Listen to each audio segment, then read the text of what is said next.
Hello and welcome to Chicago This Week. I'm Kennedy Hewitt. Thanks so much for watching. The Chicago Police Department lost one of their own this week. Officer Luis Huesca was shot to death on the 3100 block of West 56th Street. As part of the murder investigation, the police department released this video. They were seeking the identity of this man. Also this week, a group of Chicagoans are calling it police brutality, and they're demanding action. I'm talking about the shooting death of Dexter Reed. The young man was shot 96 times during a traffic stop. Police claim they were returning fire after Reed shot first. Nicole Herzog attended a recent protest at police headquarters. She's live downtown with more. Hi, Nicole.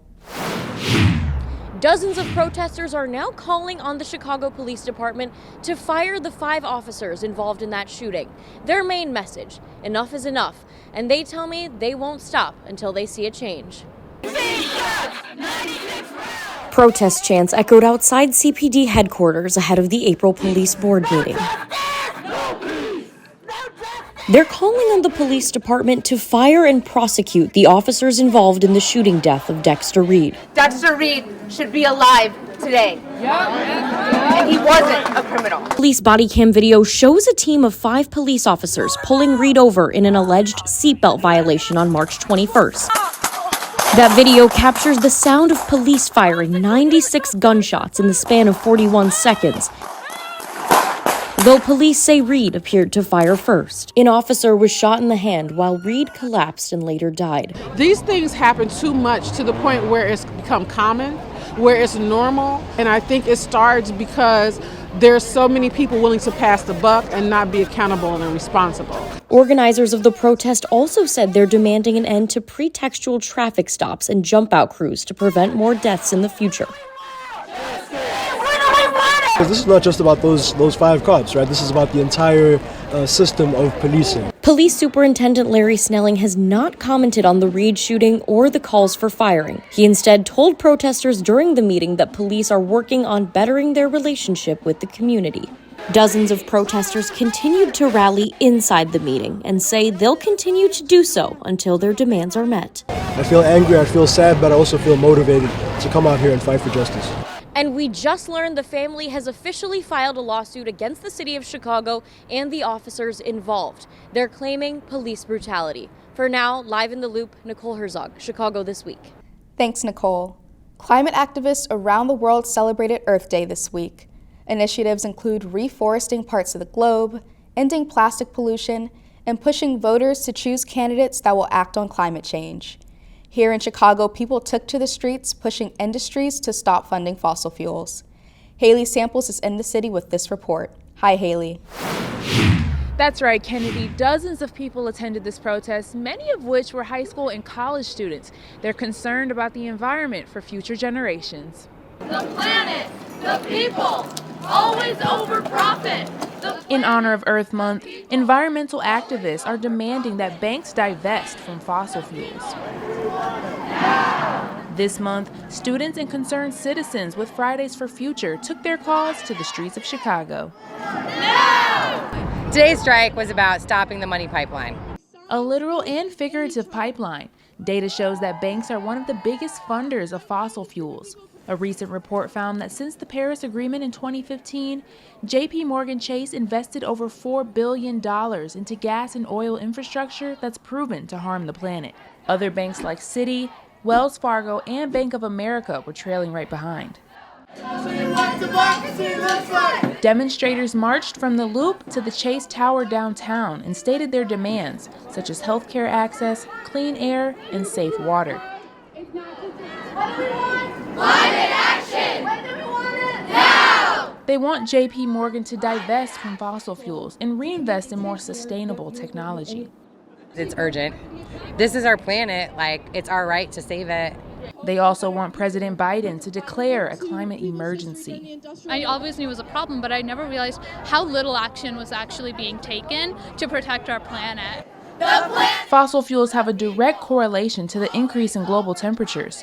Bradish believes that immediate divestment from fossil fuels is crucial. The science says that's the only way we protect the planet. Just stop. Today, now, just stop oil.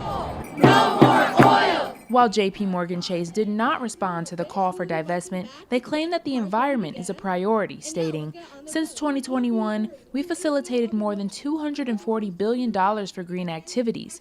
We are also taking pragmatic steps to meet our 2030 emission intensity reduction targets while helping the world meet its energy needs securely and affordably."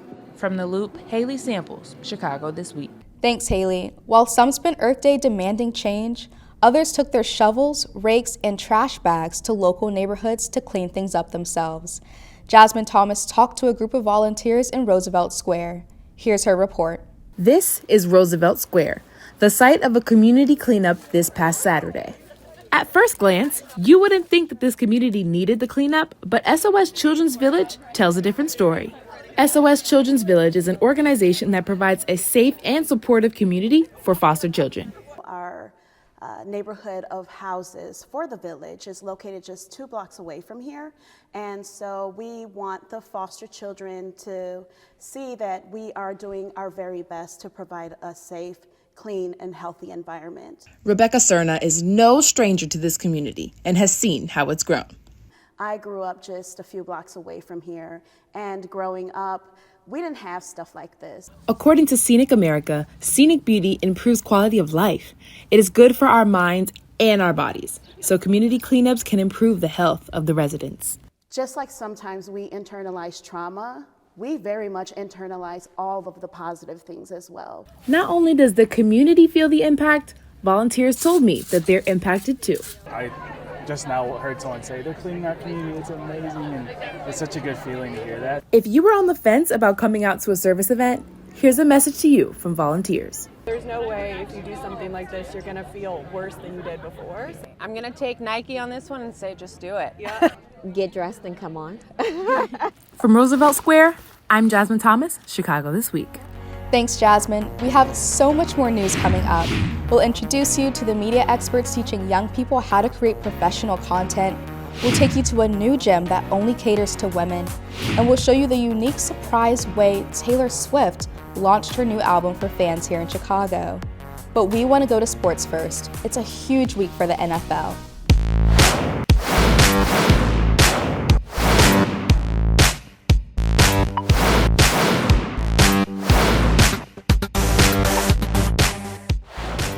Yes, it's draft week. That means brand new players for the Bears.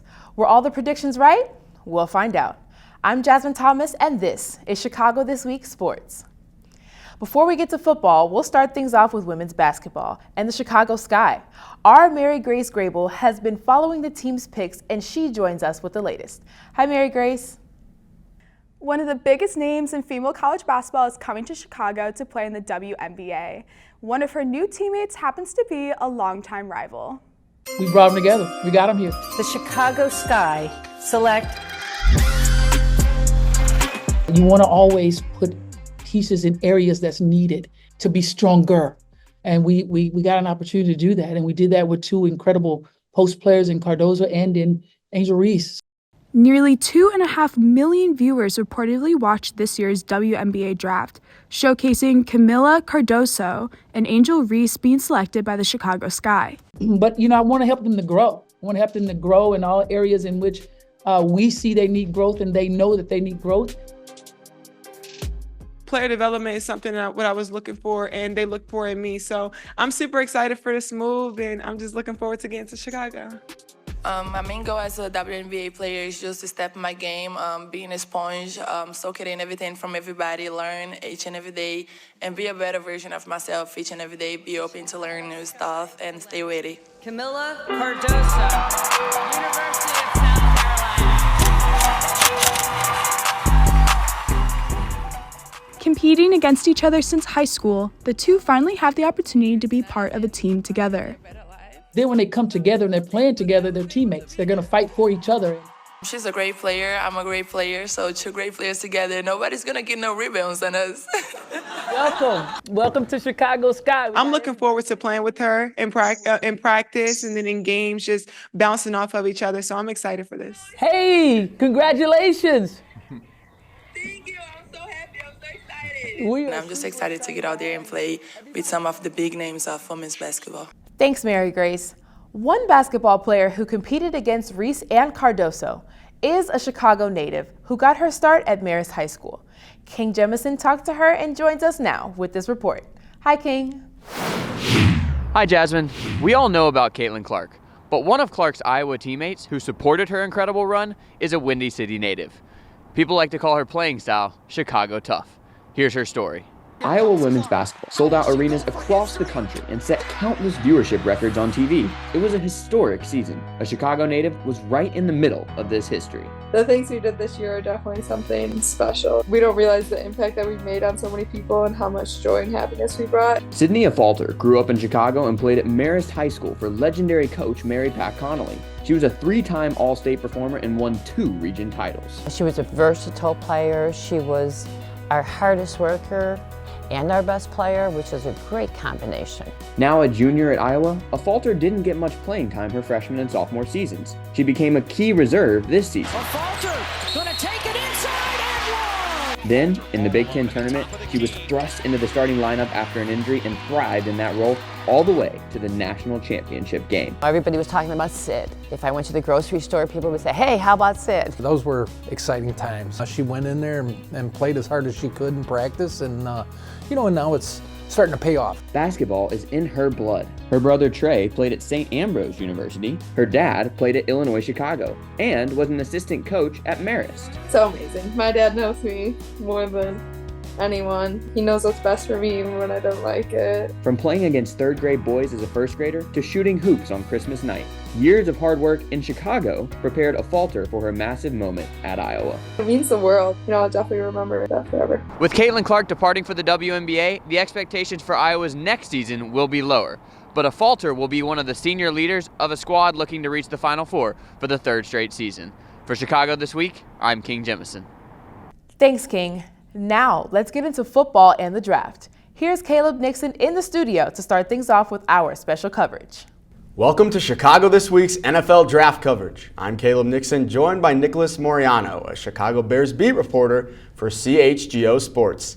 Nicholas, let's get right into it. The Bears have one of their most highly anticipated NFL drafts coming up, holding the 1st and 9th overall pick. And of course, after GM Ryan Poles traded away quarterback Justin Fields, he made it pretty evident of what that first pick is going to be.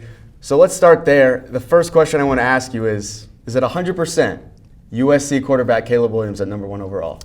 Maybe I put it at 99.9, but Okay. Caleb Williams will be the pick. I think the biggest thing that he needed to figure out was not really what he can do on the field, because he can do everything in terms of making the right throws, the accuracy, things like that, but the behind the scenes stuff. Like, how is Caleb Williams as a person? He fits the bill as a good person, a good teammate. Teammates are backing up him in terms of what he's like, not even just on the field, but off the field. And number 9 is where there's been some questions for the front office and Ryan Poles' staff. It's that's really, I think, the draft becomes really interesting for Chicago, because we all know what's happening at number 1. The Bears are in a good spot regardless of what I think ends up happening at 9, but I wouldn't rule out a defensive player just because you want to make the safe landing spot for Caleb by drafting a receiver or a tackle, but the biggest need for the Bears is the defensive end spot opposite of Montez Sweat. The interesting way, I think, in my opinion, for Poles and the staff to go would be wide receiver. You go out and get Keenan Allen this offseason. You obviously have DJ Moore coming off a career year. Yep. Now you have a chance to get a top-tier wide receiver. Who do you see as a better fit? I think Roma Dunze would fit perfectly with what the Bears want out of their X-receiver opposite of DJ Moore. Someone that can use his body to go up and make contested catches. He just has a ability, just a way of framing catches, walling off defenders. Thanks, Caleb. Sean Graney joins me now in the studio. So Sean, history isn't on the Bears' side in terms of drafting premier talent in the first round, let alone the top 10. You're right, Jasmine. But with 2 selections in the top 10, it looks like this year's draft could be the start of something special for the Bears. Take a look. Hello? Hey, Skyler. What's up? Hey, it's Ryan Poles from the Chicago Bears. How you doing? Doing good. How you doing? It's NFL draft season in Chicago, and it's the dawn of a new era for the Chicago Bears. The forecast is for Caleb Williams, coming to Chicago. That's my forecast. Chicago owns 2 top 10 picks, including the first overall selection, a pick they haven't had control of since 1947, and Bears fans are more than excited. Oh yeah, I'm pretty excited. You know, I can't wait for that next football season. I just love, my Sunday night football, watching the game with the fam. On March 16th, the Bears made a blockbuster deal to send starting quarterback Justin Fields to the Pittsburgh Steelers in a deal that confirmed the franchise's direction for a new signal caller. Bears, Caleb Williams should be a home run or a touchdown. Really, nobody has talked about anyone other than Caleb Williams being the #1 pick. So I'm excited. I think Bears fans should be excited, and they're finally going to get their franchise quarterback, so it should be a big night. The Bears hold an NFL low 4 total draft picks in the 2024 draft. First of all, you control the draft at #1, but then you have 2 picks in the top 10, so the world's your oyster. But could use the 9th overall selection to acquire more draft capital. But if they stick at 9, they're getting a day 1 impact player, which is why I kind of hope they stay at 9, because the idea is to never be back. I think a lot of it has to do with how the start of the top 10 kind of rolls. Bear down! With a positive pathway ahead and optimism at an all-time high, Bears fans' message to the front office is simple: get it right. Finally, to get a jolt of excitement and energy from the fans, because we have the #1 draft pick, that is going to be key. Reporting in the Loop, I'm Sean Graney, Chicago This Week. Thanks, Sean. From pro football to college football now, Northwestern Wildcats will be adjusting to a big change for games next season. Casey Clark-Malott has the latest on the players' reaction to their new temporary field. Hi, Casey. Hi, Jasmine. Northwestern players and coach David Braun are looking forward to playing at the Lakeside facility and the energy on campus. Honestly, I think back to when college game day was here. They shot it from the lakefront, and campus is buzzing and there's people walking, and whether they're coming to the game or they're not, there's just an energy on campus. The energy may be back on campus for Northwestern football over the next 2 seasons, as some home games will remain in Evanston. This fall, the Wildcats will play several home games on the lakefront at the Lanny and Sharon Martin facility, and players are ready for the scenic games. Yeah, no, the first thing I thought was how comfortable the team will be, just because we practice out there every day. So I feel like that'll be an advantage to us. But I definitely thought about the weather. That'll definitely be a factor. But I feel like we'll definitely be prepared. The facility's final design is still unknown, but the original proposal indicates a capacity just under 15,000. Coach David Braun compared the smaller facility to what he knew at North Dakota State. Whatever that number ends up being, when it's on top of you, when it's full, when people are excited and want to be a part of it, it creates an energy source. Braun described the game day experience as something that will be unique on campus. I'm really excited about what our entire community is going to be able to create in terms of a home field advantage. And Coach Braun has been heavy on talking about our home field advantage, and being able to get students there is pretty awesome. I'm not sure how many students would have gone out and trekked. One key for the new facility is the feeling of community at Northwestern. I hope everyone feels like they can find their own way to be involved in that game day experience. It is unknown what games will be played at this facility, but the schedule will be releasing in the coming months. Reporting for Chicago This Week, I'm Casey Clark-Malott. Thanks, Casey.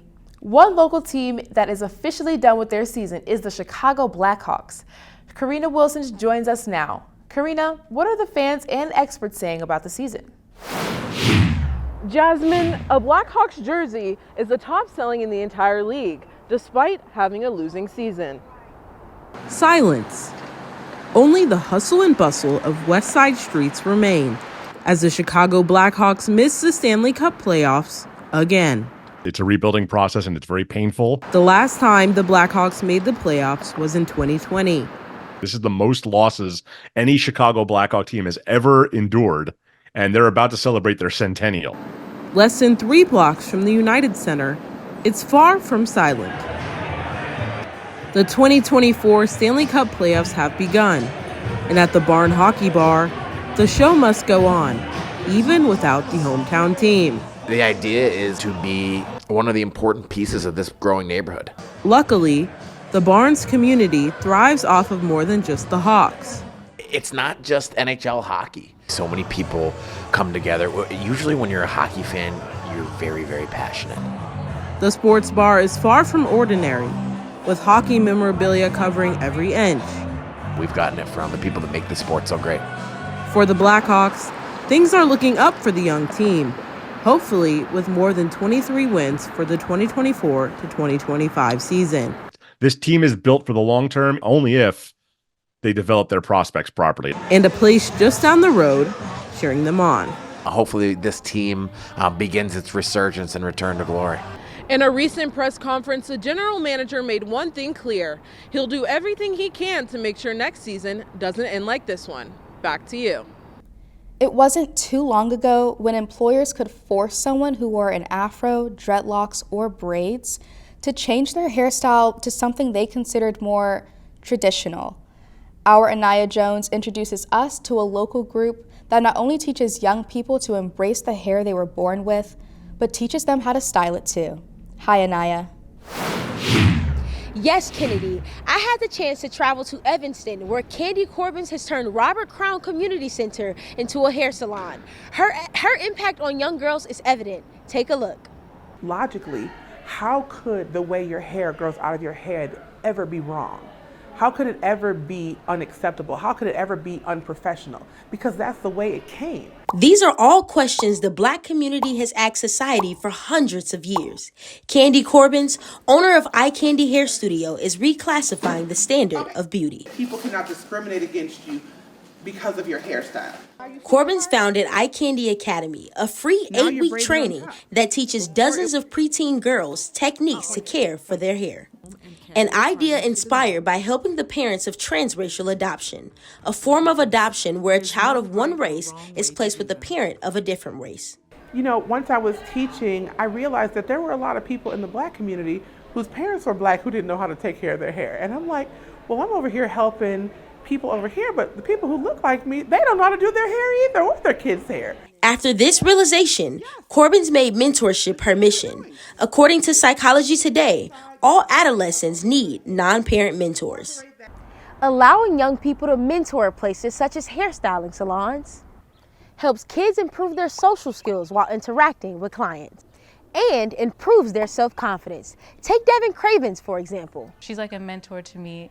She's taught me a lot of things, not just about hair. Being able to know those simple skills, whether it's in the workplace or just interacting with people, it's really helpful for everything else in life. Corbins hopes her students are the next generation of stylists at Eye Candy Hair Studio. In Evanston, Anaya Jones, Chicago This Week. Thanks, Anaya. For women, gyms can be intimidating, especially the weightlifting section with the utility benches, dumbbells, power bars. You know, the section with all the guys.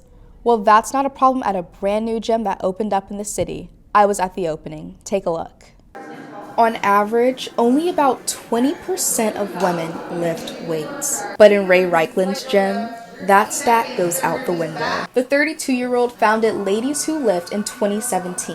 The mission to create a safe space for women and non-binary folk to come and do something that in a standard gym setting can be really, really scary and really intimidating. As a way of spreading her passion for barbell lifting. But what started out as a class once a month turned out to be a safe space for other women. Building a brick and mortar space just to give us a home and four walls sort of just felt like the natural next step. With her team of women coaches, they hosted a grand opening party for their new Ravenswood space. All I really ever wanted to do is have female clients and to help them feel confident in the gym, to take up space. I think a lot of people have a very negative or scary view of lifting for whatever reason, and I really don't want that to be the case for something that's so good for people. After an evening of specialized cocktails, photo opportunities, and temporary tattoos, this women's gym was finally open for business. This next story is about a group of media pros who teach young people how to do their job. Taylor Anthony is live with more, and Taylor, graduates of this program have gone on to do some pretty amazing things, right? Yes, Kennedy, they have. As a reporter, I have been professionally trained with these cameras. I write, shoot, and edit my own stories, similar to the experiences of True Star Media alum who are now working as White House correspondents, anchors, photographers, and more. Take a look. Comments, should AI be allowed? This is True Star Media, an organization that cultivates the talent of young creatives in video production, digital media, broadcasting, and marketing, primarily serving underrepresented youth and young adults on the city's south and west sides. So we have workshops. We do free workshops on Saturday throughout the year where it's really just this fast-paced crash course, hands-on intensive. These workshops are hosted by media professionals, allowing youth to gain real-world exposure to the media industry. So we're excited to be able to offer these young people an opportunity to enhance their resumes. True Star Media's on-camera personality workshop helps creatives gain in-studio experience, further developing their on-camera skills. I got to practice my skills on stage and perform a song that I never performed before, and then really get feedback. And I got to practice my on-screen hosting abilities, so that was perfect. As a music artist myself, and I really was looking forward to just growing in this area. Founded in 2004, the organization has now provided programming and training to over 15,000 Chicago youth. Meet Christopher Lockridge, a student who Now I take photos for the Chicago Sky, make videos for big shots like McDonald's and the University of Chicago.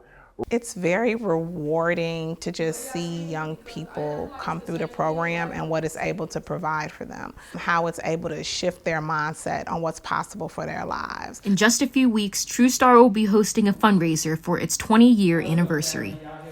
From Bronzeville, Taylor Anthony, Chicago This Week. Thanks, Taylor. And finally tonight, we go to another Taylor, Taylor Swift. The music superstar continues to shatter records, this time with the release of her latest album. Let's just say creative marketing is a small part of what makes Swift so successful. Blanca Estrada is live to tell us about what was done here in Chicago. Hi, Blanca. Taylor Swift is doing it again with her brand new album, and this one involves a QR code. Take a look.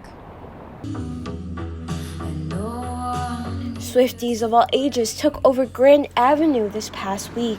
A giant mural with a massive QR code was painted on the side of a building Tuesday afternoon. The QR code was filled with Easter eggs for her Swifties. This mural comes days before Taylor Swift released her 11th album. I just was really surprised at how, genuine she seemed in this album. After the announcement of the album on February 4th, during the 66th Annual Grammy Awards, Swifties expressed their excitement online. No! Guys! It's really admirable to have someone like her who's constantly pushing the bounds and showing what she can do in an industry that can be predominantly dominated by male audiences. But for others, her lyrics is what impacts them. Little did you know. In a phone interview, Doris Alvarez said, "For me, Taylor Swift is a woman's golden ticket for validating every feeling or emotion linked to love." The Tortured Poets Department is smashing previous records, with it being the first album in Spotify history to have more than 300 million streams in one day. As of right now, there's no anticipated date for the removal of the mural. In Chicago, Blanca Estrada, Chicago This Week. Thank you, Blanca. That's all the time we have tonight. Thanks for watching.